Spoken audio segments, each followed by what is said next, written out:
की सैर करते हैं। तो विष्णु भगवान से वे प्रश्न पूछते हैं, उसका जवाब विष्णु भगवान देते हैं। उसी किताब का नाम है गरुड़ पुराण। पंडित जी श्राद्ध करते हैं, उसी किताब को पढ़ करके श्राद्ध करते हैं। उसमें पहला अध्याय 17, 16, 17 अध्याय है, 16 अध्याय मुख्य है। उसमें पहला अध्याय में यही प्रश्न है, हे विष्णु भगवान, आपने बनाया है नरक, बहुत कष्ट वाला जगह है। पापी जीवों को नरक ले जाते हैं। इतना सुंदर मानव का शरीर मिला है, मनुष्य माया के फेर में, बुद्धि के चक्कर में, विकारों में फंसते हैं।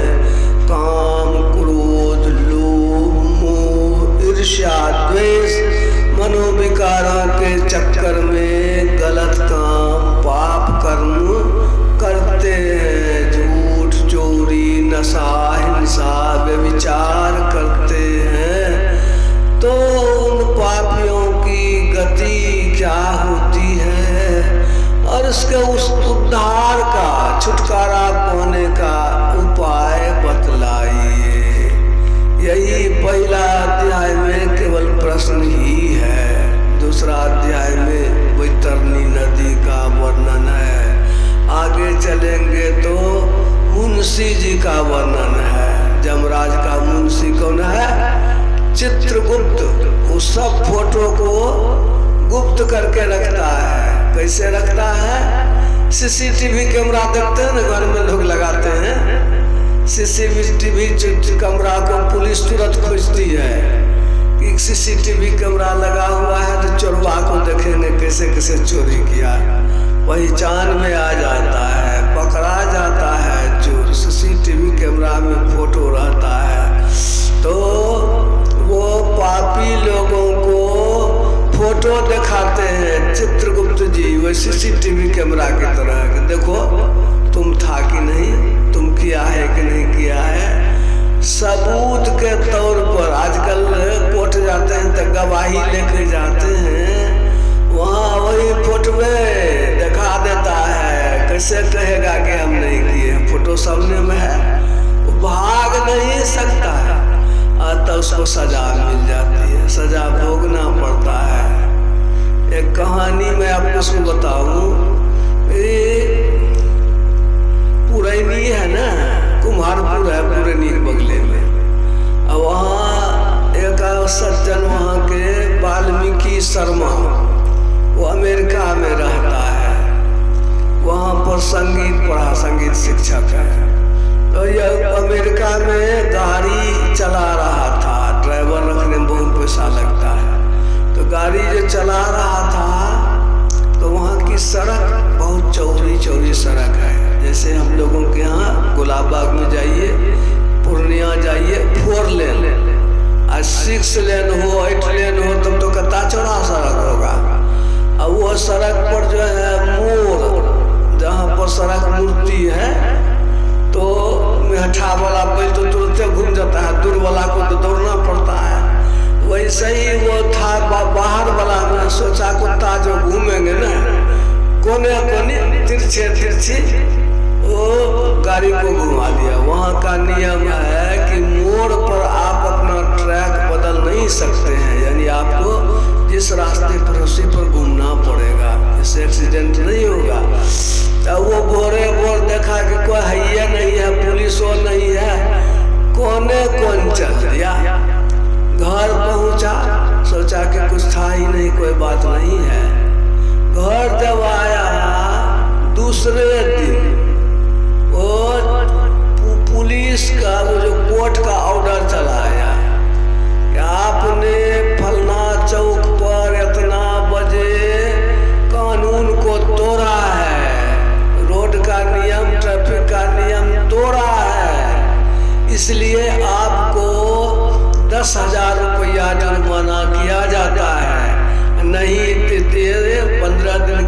इसको जमा कर दीजिए, और नहीं तो 3 महीना जेल जाने के लिए तैयार रहिए। सबूत के तौर पर जो CCTV कैमरा लगा हुआ था वहाँ, जो गाड़ी को जो क्षेत्र से लेकर भागा था, कैमरा में फोटो था ही, फोटो उसको भेज दिया कि देखिए। फोटो में देखता है गाड़ी का नंबर हमरे है, गाड़ी हम ही है, हमरा ही है, हम ही चला रहे, उसका फोटो था उसमें। अब कोर्ट में कहेगा कि हम नहीं थे, कोई उपाय है? देखा कि अब तो कोई उपाय नहीं है, तो 10,000 रुपया जाकर के जमा कर दिया कोर्ट में। आया था तो पागार तो कह रहा था गोया वो जो है, ये तो अमेरिका की बात हुई। यहाँ जमराज के यहाँ भी वैसे ही चित्रगुप्त जी सब आदमी का लेखा जोखा वो रखते हैं। और जब वहाँ जमराज के अदालत चढ़ेंगे, वो जब जमराज के अदालत चढ़ोगे, अब पूछेगा हाकिम तो क्या तुम कहोगे?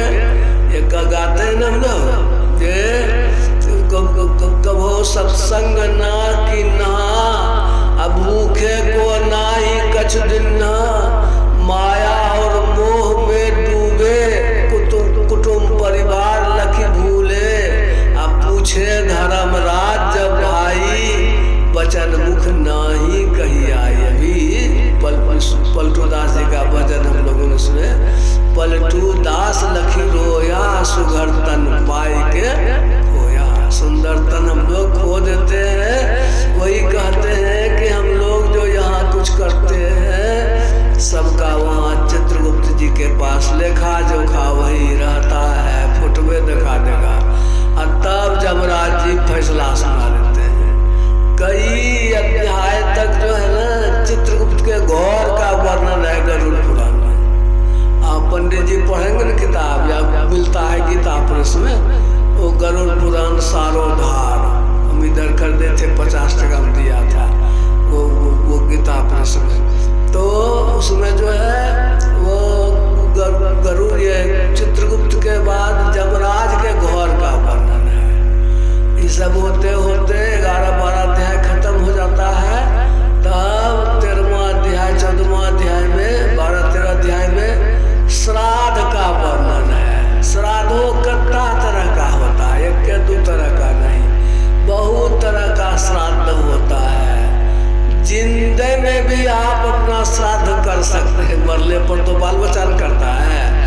आप भी अपना श्राद्ध जीवित में भी कर सकते हैं। इस सब का भी वर्णन उस किताब में है। एक लोग जो भी श्राद्ध करते हैं, कौन सी कहते हैं? पंचदान श्राद्ध, ये नहीं कहते हैं पंचदान श्राद्ध। अब कोई ढाकर छोड़ते न श्रवण, उसको कहते हैं वृखोत सर्ग श्राद्ध। ऐसे बहुत तरह का श्राद्ध है उसमें। तो श्रद्धा के साथ जो कर्म किया जाता है उसको कहते हैं श्राद्ध। बनारस में एक पंडित था, पढ़ता था, बाप को चिट्ठी लिखा, पिताजी कहो बेटा हम आ रहे हैं घोर, आपका श्राद्ध करेंगे। बाप सोचे हम जिंदे हैं, बेटा हमारा कौन श्राद्ध करेगा? वो तो पंडित जी जब पप लिखे, समय हुआ छुट्टी में, वो आया पंडित घर आया तो अपनी पत्नी को कहा, देखो बढ़िया भोजन तैयार करो पिताजी के लिए, घर में बढ़िया से मालपुआ फलान ठिकान बढ़िया सा भोजन से बनाया। और तो पत्नी अपने जो है पिताजी के लिए नया खूब सुंदर कुर्ता, धोती, कमीज, सब चीज, बिछावन का चादर, बिछावन का सब सामान सब लाया था। और भोर को वो उठा तो पिताजी उठाया, मुंह कान गुनगुना पानी से धुआ करके खूब बढ़िया से तेल का मालिश इतना बढ़िया किया कि पिताजी के देह की थकावट सब दूर हो गई। जब मालिश हो गया तब गुनगुना पानी से खूब मल करके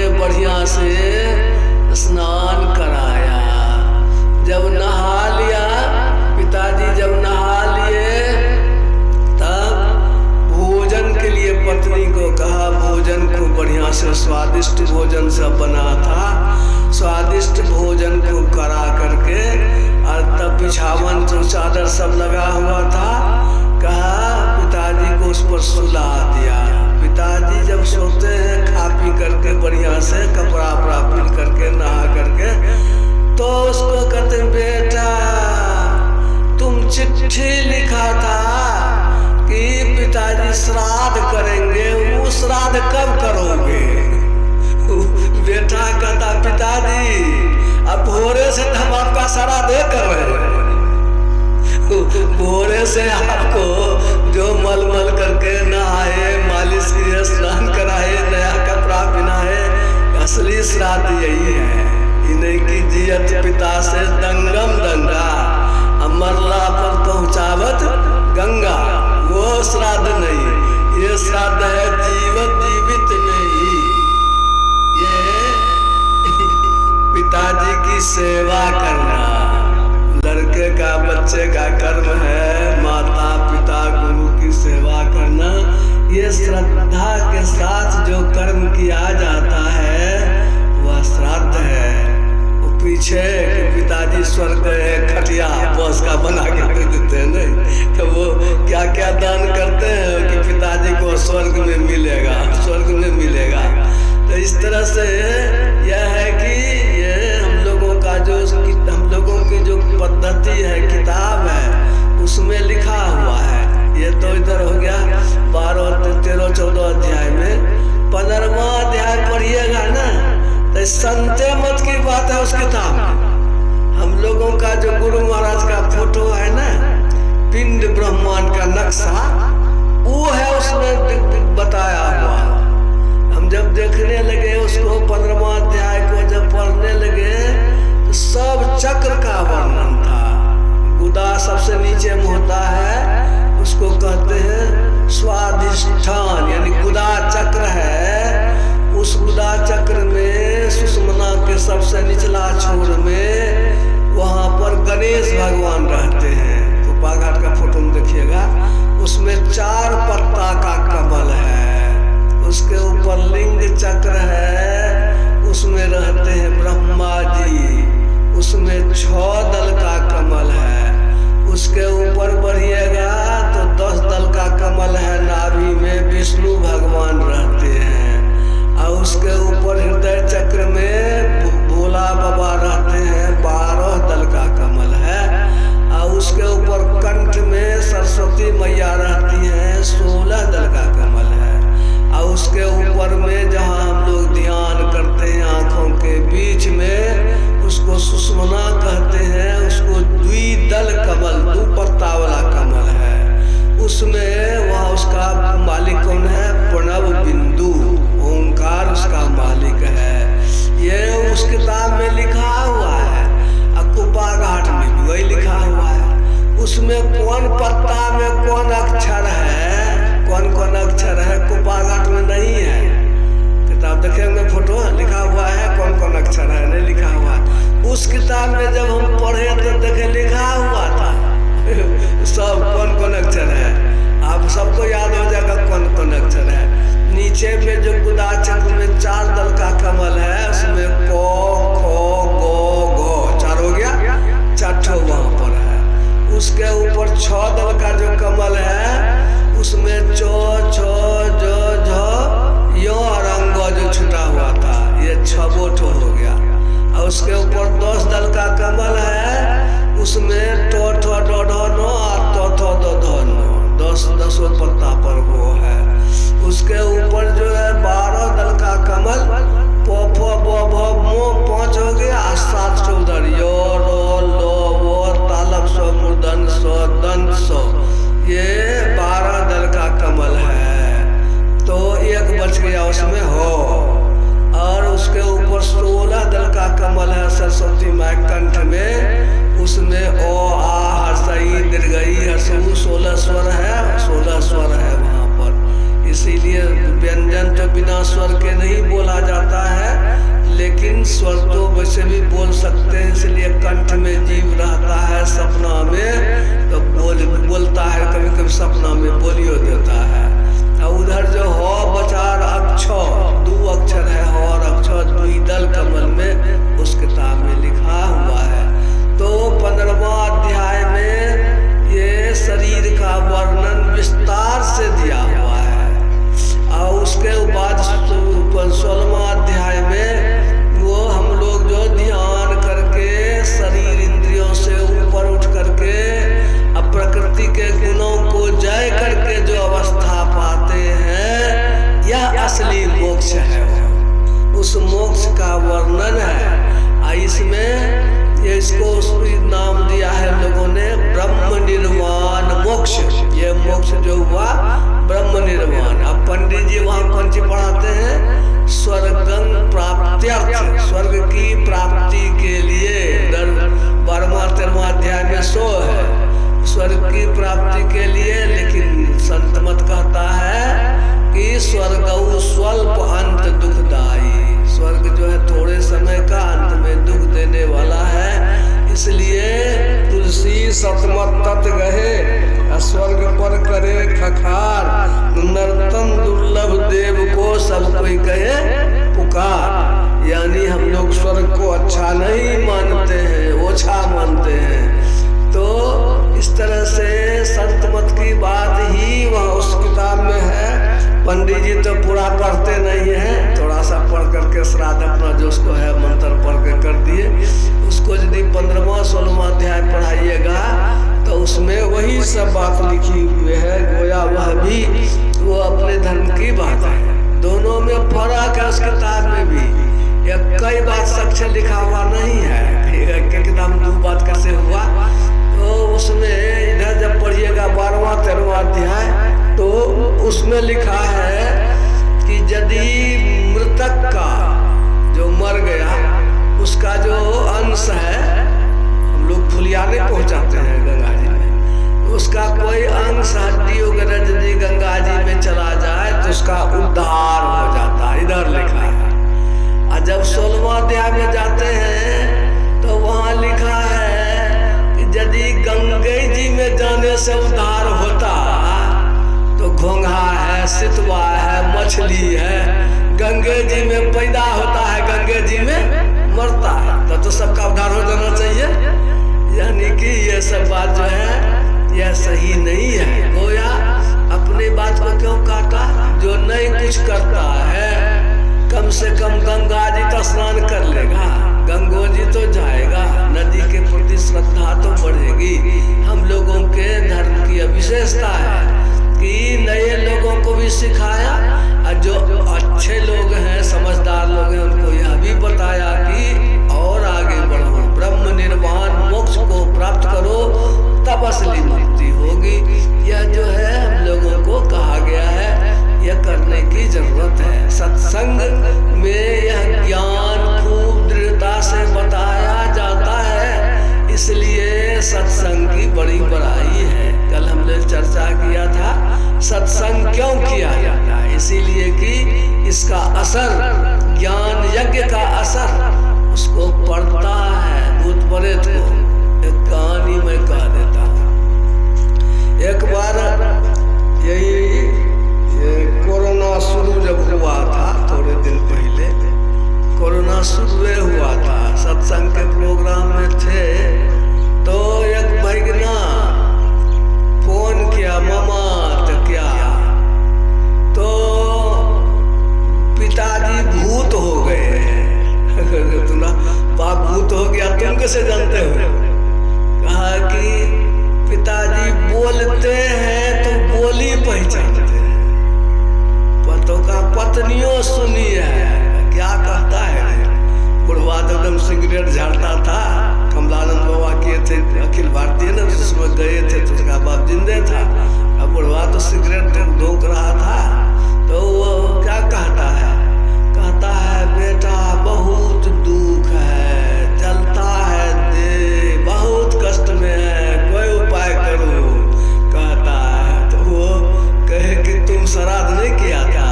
कहाँ श्राद्ध कर दिए, खूब बढ़िया से सब कुछ कर दिए, तो अब कैसे नहीं उद्धार हुआ? तो नहीं सो सत्संग कर दीजिए, कोरोना हो गया है, पुलिस पकड़ती है, कोरोना में कैसे सत्संग होगा? देहाती क्षेत्र है, कौन पुलिस आवेगा, यहाँ आइए। हम कहा अच्छा ठीक है, जब मौका लगेगा तो जाएंगे, प्रोग्राम खत्म होने को। लेकिन तुम बाप जब बोले न तो उस बाप को कहना, भूतवा को, कि जीवन में तो सत्संग किया नहीं। अब जो है सत्संग मंदिर है ना घर में, गाँव में फूस वाला सत्संग मंदिर गाँव में पिछवाड़ी में जाके बाप रहेगा। सत्संग होता है, सुनेगा तो उसको शांति मिलेगी। तो वही किया, वो बाप को कहा जाके रहिए कोंटा में, सत्संग घर के कोना में पीछे में। तो पिछवाड़ में जाकर रहे तो उसको जलन जो होता था देह में, वो सब, मुंह तो छोटा रहता, पानी भी नहीं पी पाता है पुतवा, तो उसको शांति मिली। फिर जब बीच में ही हम लोग जो है अंतिम में वहीं पर कहे चलो सत्संग गए, तो सत्संग किए, तब भोज भंडारा हुआ, सत्संगो हुआ, तो तब से फिर नहीं कहता है कि भूतवा कहता है कष्ट में। गोया कहने का मतलब है हम लोग जो सत्संग करते हैं, सत्संग से भूत प्रेत को भी लाभ होता है, उद्धार होता है। ऐसे तो जो सत्संग से जुड़े हुए हैं, सत्संग का बीज पड़ गया है, तो उसको तो कोई कहना नहीं है। भगवान ने कहे हैं कि यदि जो करने में थोड़ा कसर रह गया है, शरीर छूटेगा तो बहुत ऊंचा स्वर्ग को प्राप्त होगा, और वहां से धरती पर जब जन्म लेगा तो पवित्र श्रीमान कुल में जन्म लेगा, और उसमें वो उसको सब चीज ठीक ठाक रहेगा। लेकिन इस जन्म में भी यदि भक्ति नहीं करेगा तो जबरदस्ती भगवान करवा देंगे। क्या जबरदस्ती कैसे करवा देंगे? कहा देखिए, वो कहते हैं, वो दल बहादुर बाबा कह रहे थे, उस समय में भगू सिंह का जहाज चलता था कोपा घाट जाने, भागल गंगा जी टपने में, तो दुमहला पर थे बाबा बैठे हुए, दुमहला पर दो महल रहता था। नीचे वाला में एक घास कटनी थी, घास काटने वाली, 3-4 ठो घास कटनी बैठ करके गप सप कर रही थी। एक ठो घास कटनी का बच्चा, छोटा बच्चा पेटकुनिया पड़ने वाला, पेटकुनिया पड़ा दिया था। अब पेटकुनिया पड़ा हुआ जो बच्चा है पैखाना कर दिया, वो तो गप में लगी हुई थी। अब बच्चा पैखाना करके और पैखाना को मुट्ठी लेके गाग दिया, मुँह में लगा लिया कपड़ा में, और वो तो गप में थी। और जैसे देखती है उलट करके एक बार छिया छिया, ये तो देखते हैं पूरा घिना दिया है। वो सुन रहे हैं, सुनिए, वो देखा कि पूरा घिना दिया है, तो खिसिया करके मारी एक थप्पड़। नहीं होती माँ मारती है ना, बच्चा को क्या बूझ है, लेकिन थप्पड़ खाया तो रोने लगा, चचियाने लगा। तब क्या करेगी माँ, बाकी बच्चे हैं, फेंक नहीं देगी गंगा जी में। गंगा जी में वो पानी ले करके भर करके, और उसका जो है मुँह कान धोया, सब चीज़ धोया, कपड़ा उपड़ा सब चीज़ साफ करके, फिर उसका मुँह कान तेल पर लगा के कंघी करके, फिर दूसरा कपड़ा पिन्हा करके उसको गोदी में लिया, आराम से लिया। गोया कहने का है कि जो जीव है विषय में, भगवान का भक्त विषय में फंस गया, संसार में उलझ गया, तो भगवान का थप्पड़ लगता है। जैसे माई मारी न थप्पड़, वैसे भगवान देते हैं थप्पड़। कैसा थप्पड़ देते हैं? एक थे भक्त तुकाराम जी, कविता गाते हैं लोग, भजन उसका जो रथ यात्रा में गाते हैं, अभंग उसका, तुकाराम जी का। तुकाराम जी को बढ़िया थे, खुशहाल थे, पत्नी थी, वो बेटा था जवान, बैल की लदनी करते थे, वो बैल की लदनी करते थे तुकाराम जी। अब भगवान की भक्ति छूट रही थी, कैसा थप्पड़ लगा, मर गया बैल मर गया, तो फिर सोचे कि कोई उपाय होगा, तब मर गया बेटा, जवान बेटा मर, कितना दुख हुआ होगा। तब मर गई पत्नियों मर गई, तो दूसरा ब्याह कर ली, दूसरा ब्याह कर लिए। वो पत्नी इतनी गरम कि गरजती भी थी और बरसबो करती थी, कहानी सब सुने होंगे। वो पत्नी जो है एक दिन कही कि जाइए केतारी काट करके लाइए, तो गए खेत, एक बोझा केतारी काटे, और रास्ते में मिल गया कुछ साधु संत लोग सब, बाबा एक ठो डांट दीजिए न। बढ़ते बढ़ते एक ठो डांट बचा, एक ठो डांट लेके घर आए। पत्नी पूछी एक ठो केतारी के लिए खेत गए थे, तो कहते काटे तो एक बोझा, साधु संत मिल गया भूखा, मांगा न दे दिए। वो पत्नी इतनी गर्म थी, वही केतारी छीन लिया, इतना जोर से मारी कि केतरिये टूट गया। वो जो है बरसती भी थी बरसती भी थी। घर छोड़ करके वो चले गए पहाड़ पर। पहाड़े पर रहते थे, भगवान का भजन ध्यान करते थे। सब अभंग गीत गाता है लोग सब। वो जब पहाड़ पर गए, पत्नी जो थी गरजती थी बरसती थी, खूब गाली देती थी, लेकिन थी बड़ी सतवर्ता। अब पतिया चला गया पहाड़ पर तो गरीबी हो गई, कौन कमाएगा, कमा के लावेगा। वो अब तो मिल हो गया। उस जमाने में जाता पीसते थे गरीब लोग सब, और 1 किलो आटा पीस दिया तो आधा उसको दे देता था लोग। तो इसी तरह से वो पिसौना कुटना करके थोड़ा जो जमा करे, रोटी बनावे, और रोटी बना करके गाली देते हुए चले जाए वहाँ पहाड़। अब बैठ करके पहले खा, बच्चा को जैसे खिलाते हैं, बैठ करके खिलावे तब अपने खा ले तब।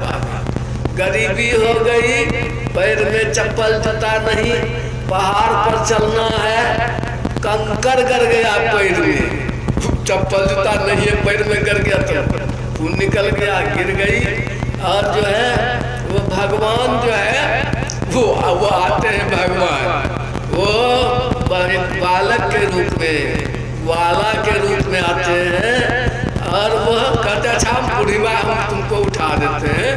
वो अपना कपड़ा फाड़ करके पट्टी बांध देते हैं पैर में, अब उठा करके अब जा करके वहाँ पहुँचा दिया, वहाँ जहाँ तक उठे। इसको क्या पता भगवान है, ये तो गाली बक रही है, कह रही है तुमरे चलते हमारा कर्म हुआ। आज अगर बच्चा नहीं मिलता तो हम कैसे आता, गिर गए थे। कैसा था बच्चा, कैसा था, बहुत सुंदर था, देखने में ऐसा था, सांवला था, माथे पर मोर का मुकुट था, बांसुरी था। वो रोने लगे तुकाराम जी, हम इतना दिन से भजन कर रहे थे, भेंटे नहीं हुआ, अब तुमको भगवान दर्शन दे दिए। यह जो है ये भगवान इस तरह से भक्तों को जो भक्ति में जोड़ते हैं, कष्ट दे करके कि थोड़ा जिसकी भक्ति हुई है और अगर बीच में ही कोई गड़बड़ी हो जाती है तो उसको सजा देते भी हैं और अगले जन्म में भक्ति का संस्कार उसका लगा रहता है। वो भक्ति का संस्कार वो आगे बढ़ाता है, नहीं भक्ति करना चाहता है फिर भी भक्ति करा देता है। यह जो है कहानी है कि हम लोगों को थोड़ा भी गुरु महाराज ने जो बताया है उसका अभ्यास करेंगे तो हम लोगों को बीज पड़ेगा। भजन वेद लिए, थोड़ा अभ्यास किए, देखने में कुछ आया, संस्कार बन गया, सत्संग करते हैं संस्कार बनता है तो यह संस्कार ऊंचे स्वर्ग में ले जाता है। भक्ति के बीज का नाश नहीं होता है, उल्टा फल नहीं होता है। भगवान कृष्ण ने कहा नेहा विक्रम, विक्रम मन होता उल्टा, उसका उल्टा फल नहीं होता है। नाशोस्ति, वो नष्ट नहीं किया जा सकता है। स्वल्पमप्यस्य धर्मस्य त्रायते महतो भयात्, थोड़ा भी अगर आपने उसका अभ्यास किया है तो बहुत बड़ा भय से बचाता है। ये कौन भय है? भय यही है कि हम लोग अब ये मनुष्य हैं, ये मनुष्य शरीर कपड़े की तरह है। हम लोग एक शरीर नहीं, कितना शरीर धारण करते हैं। गोसाई जी लिखे हैं 4 खानी है, 84 लाख जोनी है, आकर 4,84,000 जोनी भ्रमत यह जीव अविनाशी, जीव है अविनाशी।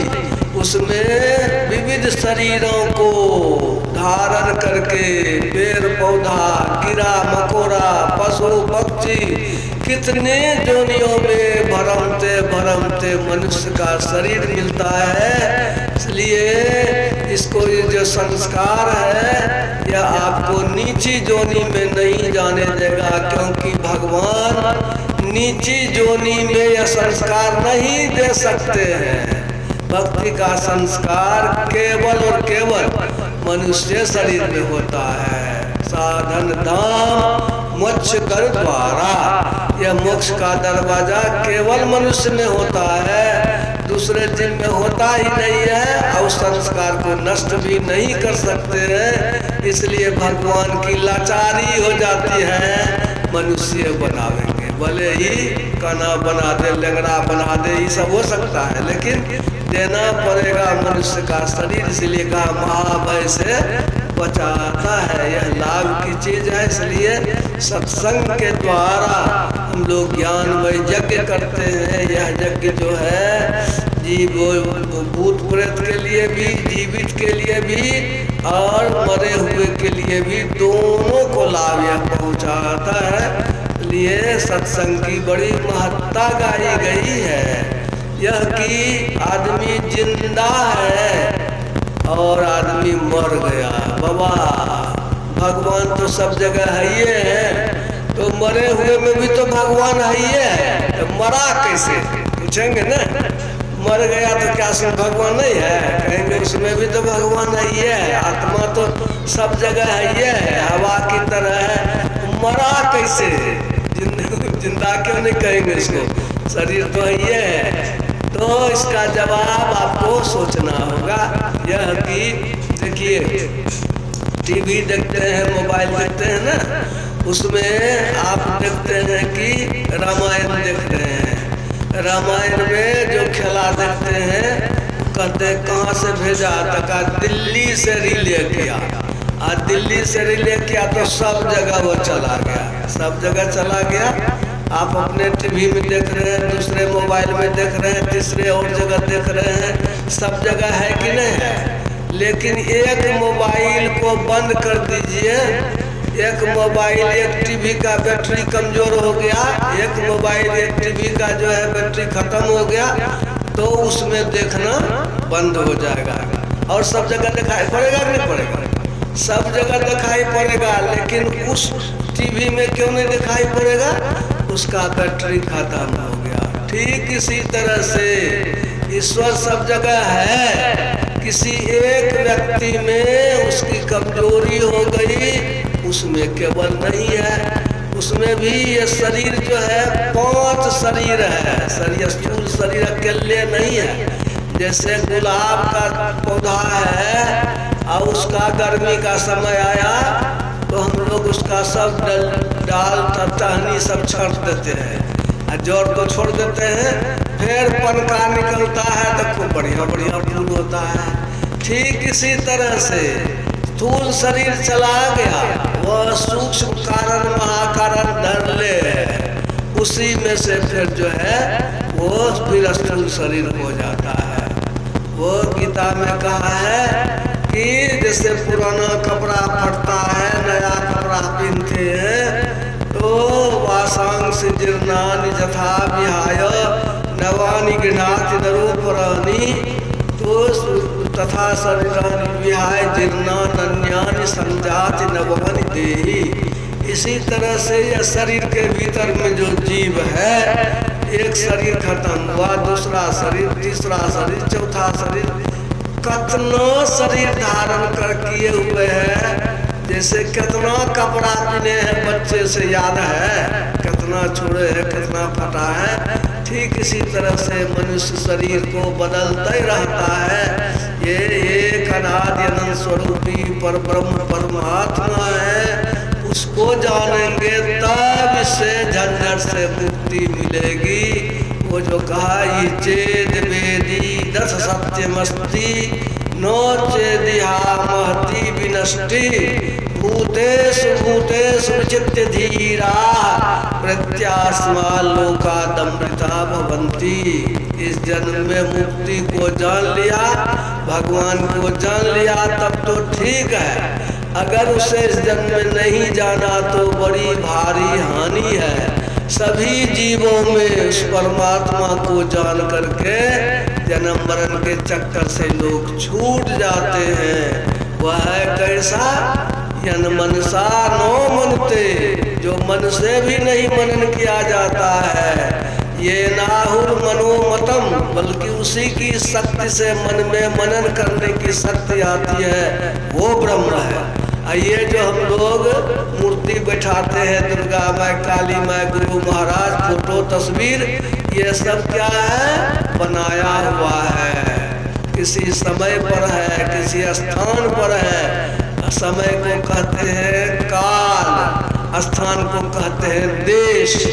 देश कालावच्छिन्न, देश किसी जगह पर किसी समय में जो वस्तु हम लोग देखते हैं, पाते हैं, वह ब्रह्म नहीं है। ब्रह्म तो मन से भी सूक्ष्म है। वो कहा, वो कैसे है? संपूर्ण संसार को उन्होंने ही पैदा किया है, वही देख रेख करते हैं, उसी का पालन पोषण करते हैं। उसको यदि आप जानना चाहते हैं तो पहले तो बुद्धि से जानिए, सत्संग कीजिए, संतों के वचनों को सुनिए, वेद पुराण में उसका वर्णन है।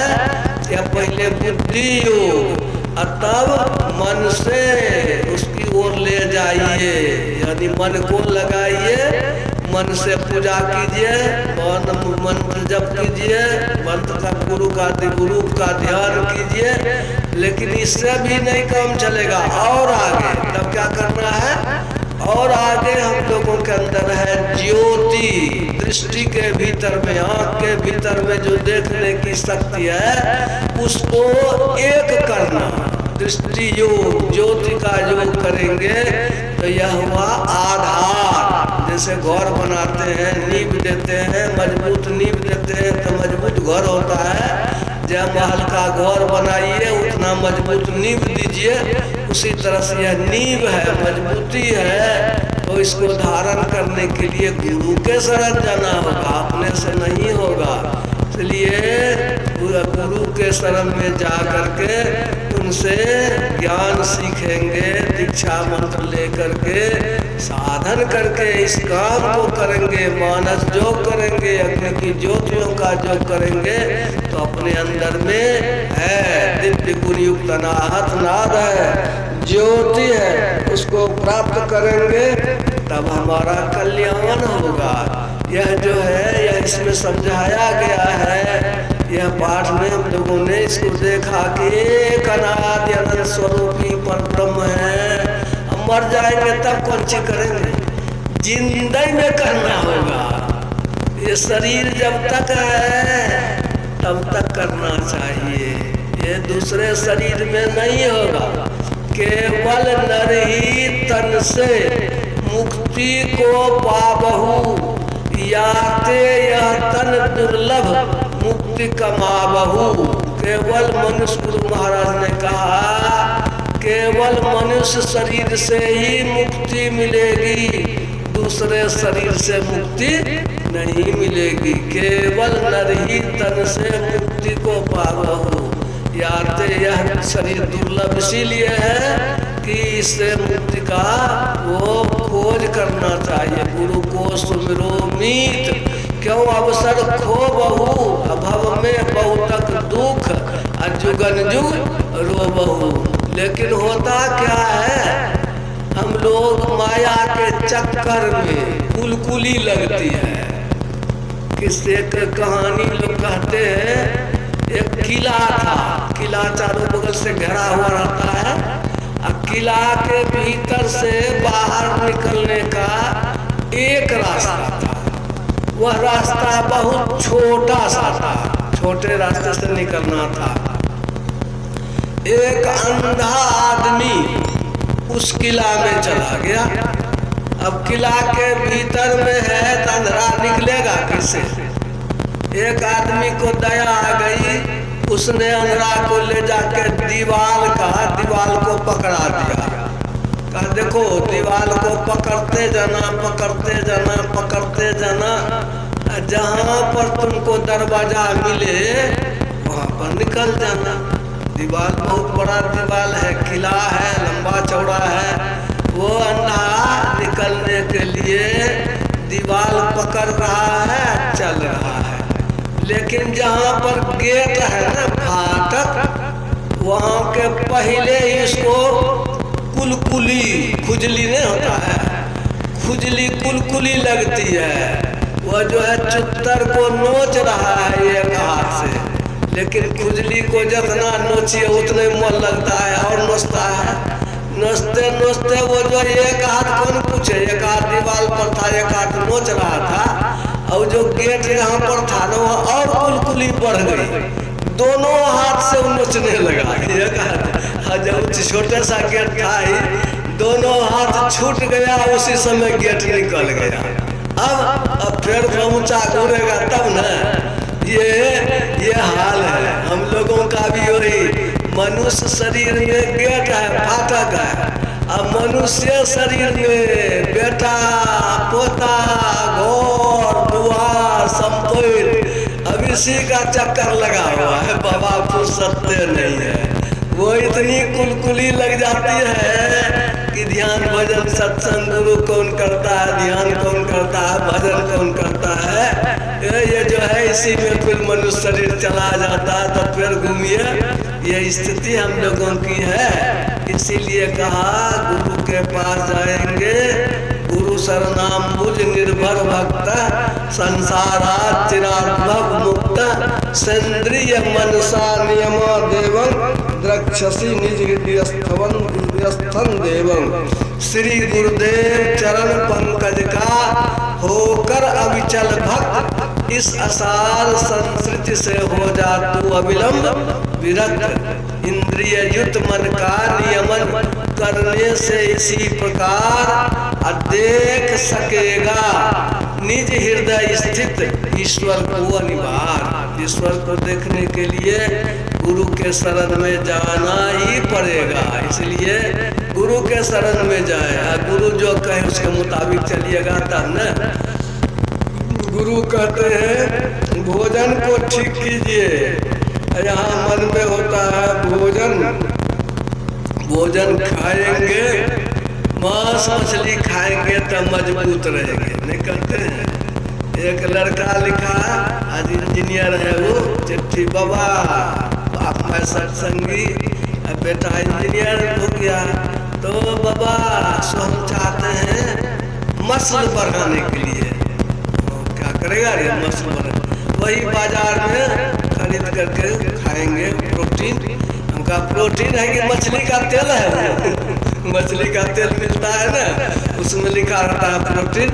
तो सकपका गया, तो कहा कि देखो तुम ये गलत सोचते हो, उसमें जो ताकत है सो जो तुम सोचते हो कि बहुत बड़ी ताकत है, सब बात नहीं है। वो ताकत जो ताकत है दूध दही में है, सो उसमें ताकत नहीं है। वही उसको बताए कि देखो एक बार थाना बीहपुर जंक्शन में 73 ईस्वी में हम लोग थे नगर पारा ट्रेनिंग स्कूल में। वहाँ एक महंत साहब थे, वो महंत साहब वहाँ पर कुश्ती दंगल लगवाए थे। पूरे भारत का पहलवान बुलाए थे, पहलवान को निमंत्रण दिया दंगल में आइए लड़िए। एक पहलवान जो उसमें था वो 10 किलो 12 किलो मांस खा जाता था, काला बाप, खूब भयंकर शरीर। एक जो दूध पीने वाला पहलवान था तो 20 किलो 22 किलो दूध पी जाता था। बचेगा कैसे?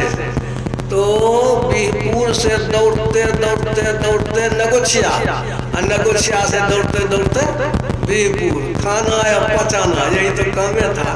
तो वो भर दिन यही करते रहता था। और वो जब कुश्ती हुई तो बिहार का चैंपियन कौन हुआ?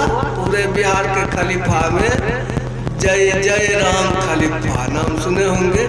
जय जय राम खलीफा हनुमान जी का पक्का चेला, शरीर भी सुंदर, और हनुमान जी का चेला, मांस मछली अंडा गंडा नहीं खाता था। कोई पहलवान बिहार के पहलवान से वह सबसे श्रेष्ठ हो गया। कैसे हो गया? मांस मछली नहीं खाता था तो कैसे उसको उतना ताकत हो गया? अंडा का मांस खाने वाला में ताकत रहता तो चैंपियन होता। तो उसको समझ में एक बात आई। दूसरी बात, उसी दंगल में एक आए थे पहलवान नागा बाबा अयोध्या जी के महंत। तो नागा बाबा तो नग बाबाजी आदमी, और उसके शरीर में इतनी ताकत कि कोई पहलवान उसे हाथ नहीं मिलाया। कहा नागा बाबा के देह में जो शक्ति है वह शक्ति हम लोगों में नहीं है। ये शक्ति जो है वो मांस मछली में बेसी है कि दूध दही में है। तुम विचार कर कहो तो अब उसके दिमाग में आया, तो उसने उसको जो है यह विचार बदल लिया, तब फिर नहीं खाया। ये जो है कि दूध दही में जो शक्ति है, भोजन जो है उसमें सुधार होना चाहिए। सात्विक भोजन, रसाहार सीधा हुआ रसदार जो आसानी से पचे, तो उसकी शक्ति शरीर में आवेगी, शक्ति शरीर बलवान होगा। ये ठीक बात है। भोजन का सुधार गुरु महाराज ने लिखा, खान पान को प्रथम संहारो तब रस रस सब अवगुण मारो। भगवान की भक्ति करेंगे, जैसे तैसे खाएंगे तो उससे आप मन को नियंत्रित नहीं कर सकेंगे। भांग खाएंगे मन स्थिर कैसे रहेगा, शराब पिएंगे तो मन कैसे स्थिर होगा। इसलिए भोजन की सुधार पहले, भोजन सुधरेगा तो फिर बैठने की जरूरत है। बैठेंगे स्थिर होकर के तब न ध्यान होगा। ओ बजरंगी बाबा कहते थे घैला है, घैला हिलते रहेगा। तो घैला में जो पानी है वो थिर कैसे होगा? वो घैला पहले थिर होगा तब ना पानी थिर होगा। उसी तरह से शरीर के भीतर में हम लोग हैं, और शरीर थिर नहीं होगा तो मन क्या थिर होगा?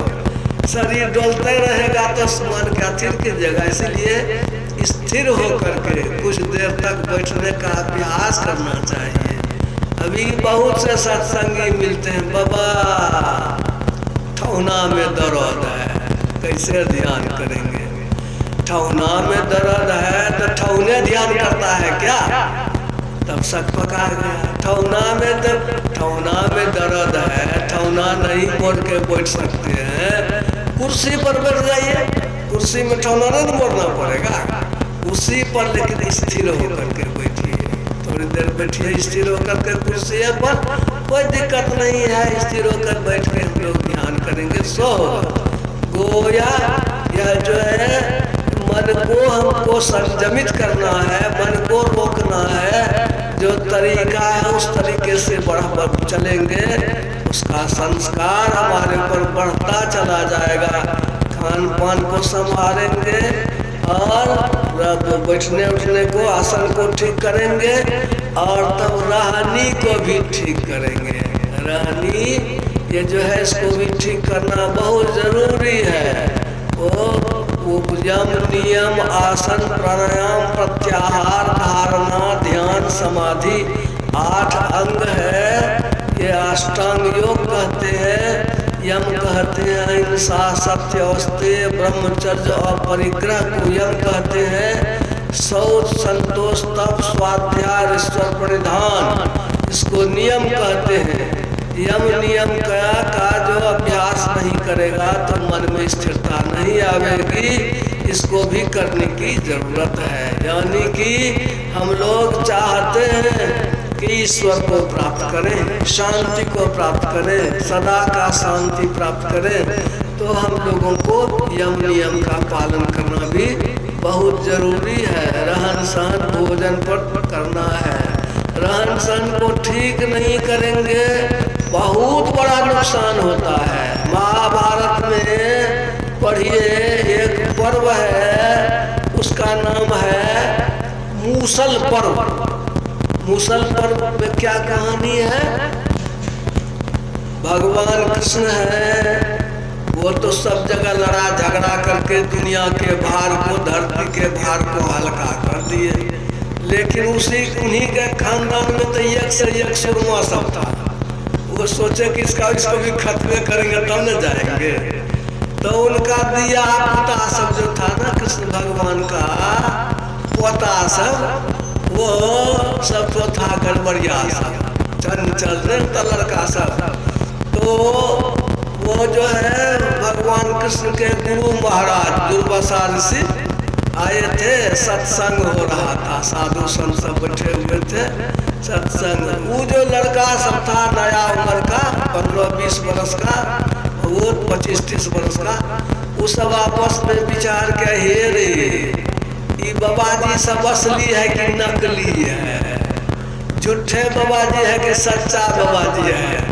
कहा कैसे टेबोगे, कहा रोहन उपाय लगाते हैं। वो लड़का सबने क्या किया, कृष्ण भगवान का एक पोता, वो देखने में बहुत खूबसूरत था लड़का, और वो पोता को लड़का को सब छोड़ा सब विचार करके लड़का सब साड़ी पहना दिया, लड़का पहना दिया साड़ी, अब पेट पर बांध दिया वो कपड़ा सब, और उसको फिर बढ़िया से खूब बढ़िया से बांध दिया, तो पेट हो गया ऊंचा उसका, और घूंघट खूब बड़का तो घूंघट तान दिया, और घूंघट तान के उसको आगे आगे करके पीछे पीछे लड़का सब बाबा बाबा क्या बात है बाबा, हे दुल्हन को देखिए तो, है लड़का ये दुल्हन को देखिए तो इसको कौन चीज होगा, बेटा होगा कि बेटी होगा।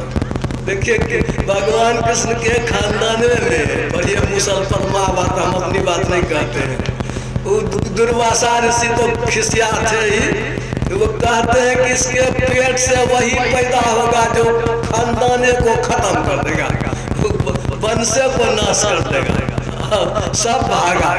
वो बलराम जी को मालूम हुआ, बलराम जी खोलते हैं उसमें तो लोहा का मुसल निकला, लोहा का जो मुसल, इसीलिए नाम है मुसल पर।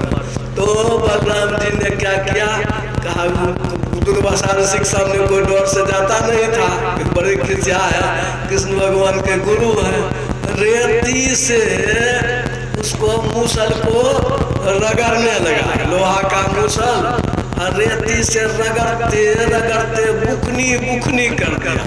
अब बुकनी तो हो गया लेकिन छोटका तो बचिए जाएगा, उसको कैसे करेंगे बुकनी, छोटका टुकड़ा लोहा का सब तो बुकनी द्वारका जी के समुद्र में फेंक दिया। अब बुकनी सब जो है फैन पर उधिया के प्रभास क्षेत्र में सब तो बुकनी चला गया। अब बुकनी लोहा का नाम है लैटिन में फेरम, तो फेरस सल्फेट बन गया। फेरस सल्फेट आप लोग खाद डालते हैं खेत में, उसी से लोहा के सल्फेट से पटपरी घास हो गया, बड़का बड़का तो घास हो गया। और जो छोटका टुकड़ा था उसको एक तो मछली निकल गई, और वो मछली जो है वो पकड़ा गया जाल में, वो चला गया एक बहेलिया के घर में। वो जो बहेलिया था उसकी पत्नी को जब मिला मछली तो बनावेगी तो पेट चिर रही थी, निकला लोहा, दिया बहेलिया को, देखा का बड़ा बढ़िया लोहा है, तीर खूब बढ़िया इसका होगा, तो उसका उसने तीर बना दिया। और वो बहेलिया था पहले जन्म में बाली, भगवान राम मारे थे ना बाली को, तो बहेलिया पहले जन्म में था बाली, इस जन्म में उसको बदला लेना था भगवान कृष्ण राम से, भगवान राम मारे थे छिप करके, तो यह भी बन गया बाली तीर लेकर के। तो वो जो है भगवान वो जो है वो जो ये आया क्या करते हैं उसको पिकनिक, ये जो भगवान कृष्ण का जो सब खलीफा सब था, ये कहे रे चलो पिकनिक मनाने के लिए, लड़का सब जाता है, खूब बढ़िया से वहाँ खाना वाना बनाया, शराब वगैरह ले गया, खूब पिया और ताश खेलने लगा चौक पर, उसका गोटी वो चढ़ा ले, उसका गोटी चढ़ा ले, हंसी मजाक में, मजाक में हो गया झगड़ा, हथियारों लेके गया था कि कोई अगर आ जाएगा दुश्मन तो कैसे मुकाबला करेंगे, सब हथियार लेके लड़ने लगा, आपसे में हंसी मजाक में बड़का लड़ा, मारते मारते मारते मारते वो जो है एक कोठो कुछ हो नहीं करे, शरीर साथान सब हथियार खत्म हो गया, किसी को कुछ नहीं हुआ। और तब जा करके वो लोग जो कुश्ती करने लगे, कुश्तियों में सब एक पर एक पहलवान था, कतनो उठा पटक करे किसी को कुछ होवे नहीं करे। एक आदमी जो है खिसिया करके उखाड़ा मारा जैसे पर से मरिए गया। वो शराब लगा हुआ था उस खर पर, वो खर से 56 करोड़ जदुवंशी कई दिन में साफ हो गया। वो 56 करोड़ जदुवंशी वही खरे के पास से क्यों खत्म हो गया? देख तो शराब लगा हुआ था और सब शराब पी करके बेईमान था, रहनी सहनी बिगड़ गई थी। भगवान कृष्ण तो भगवान थे, सबका संहार करके ही नहीं जाते। सब जो है ये 56 करोड़ खत्म हो गया। भगवान कृष्ण जो है अफसोस में बैठे हुए हैं बगीचा पर पैर दे करके। उनका पैर था लाल एकदम टूटू। तो बहेलिया ने दूर से देखा पैर को, उसको लगा कोई मृगा बैठा हुआ है, वो नहीं बुझा भगवान बैठा है।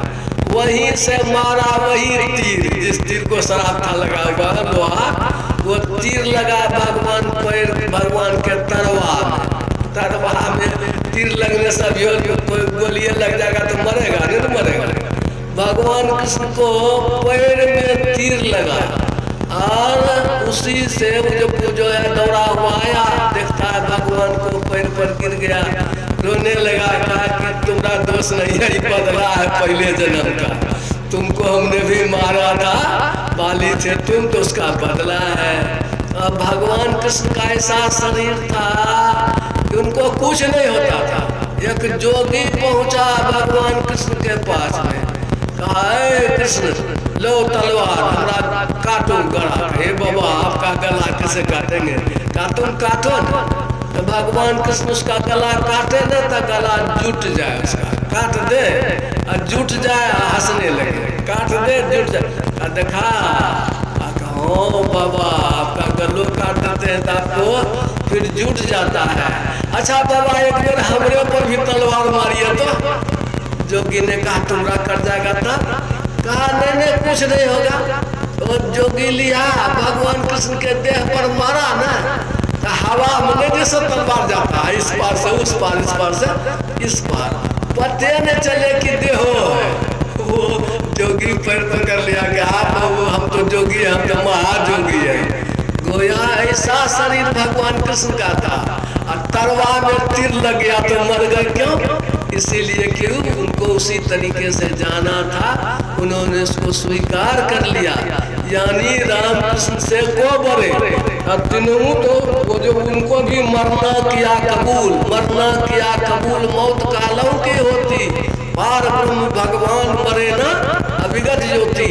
हम लोगों को उसकी करनी चाहिए, ईश्वर की भक्ति करेंगे, संस्कार बनेगा और हम लोगों का जीवन उत्तम होगा, हम लोगों का जो है ऊंची गति होगी। यह जीवात्मा जहाँ कहीं भी है, ये ज्ञानमय यज्ञ से, सत्संग यज्ञ से उनको भी फल की प्राप्ति हो। गुरु महाराज से प्रार्थना है कि उनका भी कल्याण हो और हम लोग जो सब कोई बैठ करके सत्संग यज्ञ में आनंद ले रहे हैं, हम लोगों का भी मन सत्संग में जुड़े, प्रेम से हम लोग सत्संग में रहें और गुरु की से युक्ति जान करके ध्यान भजन करें। इन्हीं शब्दों के साथ में अपनी वाणी में विराम देता हूँ।